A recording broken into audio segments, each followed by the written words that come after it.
This is the Hidden Killers podcast with Tony Brueski. Featuring author, psychologist, and daily contributor, Shavaun Scott. Ruby Frankie and Jody Hildebrandt, they are facing their moment in court, their moment of reckoning in terms of sentencing. And that's what we learned is going to be happening to them. At least 4 years, 4 to 60 years per person, depending on how the parole board rules. This is who's going to decide ultimately how long they stay in prison. The sentence is 1 to 15 years on 4 consecutive counts of abuse. Joining me to discuss, Shavaun Scott, psychotherapist and author. This is one I would be happy if they just said, we're sorry, we don't have any place for you anymore. We're going to reenact the death penalty for far lower causes, because I don't see a purpose for people who do this sort of horrible, horrible thing to their children, as Ruby Frankie and Jody Hildebrandt both admitted to doing. But here we have 4 to 60 years. What's your thoughts on the sentencing and how this may all play out for them? Well, it was fascinating to watch Ruby's speech in court at sentencing. And it struck me as a classic coached response for someone who wants to make a favorable impression on the parole board.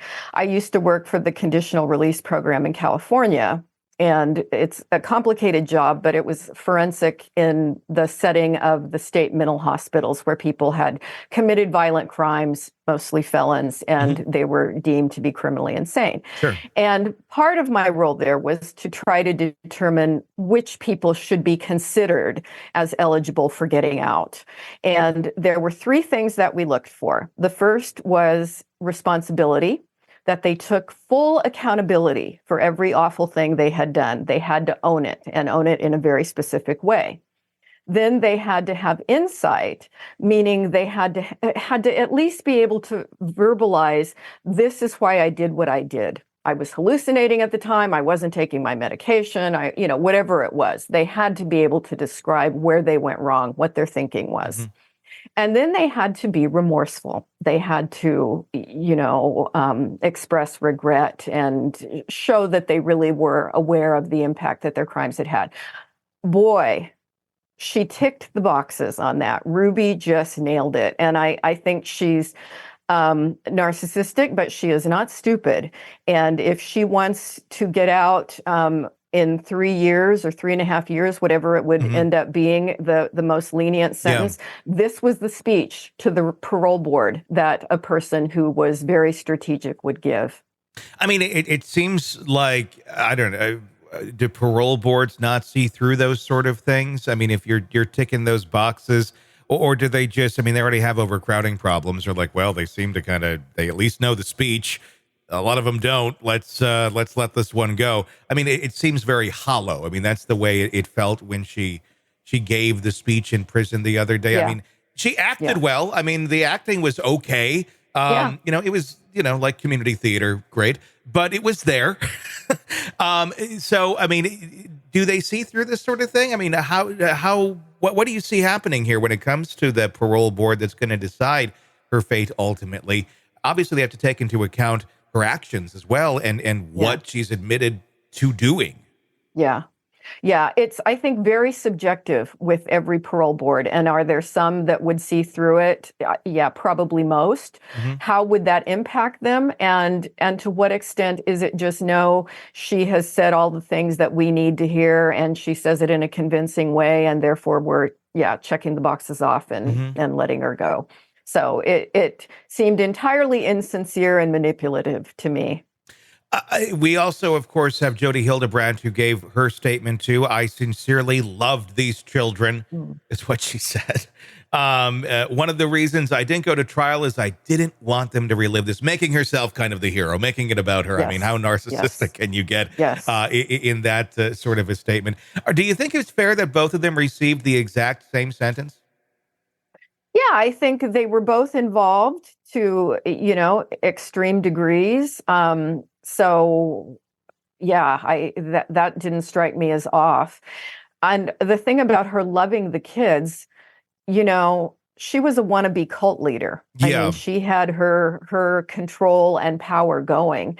And in cults, kids are often abused in the name of love and discipline. And this is just kind of classic cult behavior. So that didn't surprise me that she said that, but that's, on the same level as David Koresh, loving the children in these bizarre ways. Eventually, they're going to get out.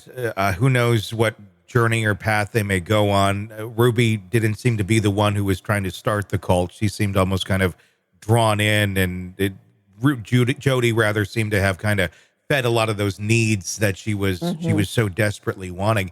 Jody is the one I'm more concerned about when she gets out of prison. Is there anything stopping her from starting another therapy business or starting another life coaching business? Because I'm going to guess there's probably not a real clear way for her to get licensed again. At least I hope to God there isn't.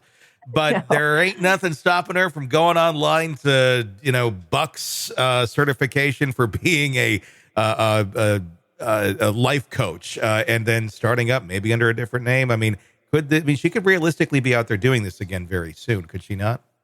Yeah, I don't think that she would be able to go this direction. I see her more, this just occurred to me, more like in selling Amway in a multi-level marketing scheme, being the queen of something like that, selling nutritional supplements or weight loss products. Because, she's narcissistic and manipulative and wants to be an entrepreneur, but she will never probably be in a capacity where she would be trusted to work with people in any kind of a counseling setting. Although, legally she could be a life coach. I mean, people don't know her story, changes her name up a little bit, maybe changes her looks a bit. I mean, people will go for that, I guess, at some point. But I think maybe Amway or I think Amway would be a really good fit for her. Want to listen ad-free? Want advanced access to all of our interviews before anyone else? Become a True Crime Today Premium Plus subscriber on Apple Podcasts. You get every episode commercial-free. So you can binge on true crime until you can binge no more. Search True Crime Today Premium Plus on Apple Podcasts now, or go to our podcast page and sign up now. More of the Hidden Killers podcast next.